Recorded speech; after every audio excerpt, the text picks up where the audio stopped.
Hello students, তো আজকে আমরা দেখে নিচ্ছি এখানে ক্লাস 9 এর মাইতি বেরা সাঁতরার যে ভৌতবিজ্ঞান বইটা রয়েছে সেখানে আমরা আজকে পরমাণুর গঠন অর্থাৎ তোমাদের ফার্স্ট সামেটিভে রয়েছে পরমাণুর গঠন যে চ্যাপ্টারটা, সেখানের যে এমসিকিউগুলো রয়েছে সেইগুলো আজকে আমরা করে নেব। তো ফার্স্ট কোশ্চেনটা আছে নিউট্রন আবিষ্কার করেন। এটা তোমরা সবাই জানো যে এটা হবে কিনা চ্যাডউইক। ঠিক আছে, তোমরা চ্যাডউইকও বলতে পারো, কোনো অসুবিধা নেই। পরমাণুর নিউক্লিয়াসে থাকে, কারা কারা থাকে পরমাণুর নিউক্লিয়াসে আমরা জানি, কারা না প্রোটন ও নিউট্রন। নেক্সট, ক্লোরিন পরমাণুর সবচেয়ে বাইরের কক্ষের ইলেকট্রন সংখ্যা কত হবে? 7 হবে, কারণ আমরা জানি ওখানে থাকে হচ্ছে 2, 8, 7 এই ফরম্যাটে থাকে। টোটাল 17টা ইলেকট্রন, কারণ ক্লোরিনের 17টা পারমাণবিক সংখ্যা মানে প্রোটনের সংখ্যা।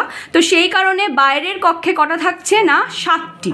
নেক্সট, নিউট্রনবিহীন একটি পরমাণু হলো প্রোটিয়াম, কারণ হাইড্রোজেনের এই মডেলটা একটি পরমাণু ক্রমাঙ্ক এবং একটি ভর সংখ্যা, তাই জন্য নিউট্রন আমরা এখানে 1 - 1 0 বলতে পারি। নেক্সট, X612 এর আইসোটোপ হলো, এটা কি হবে?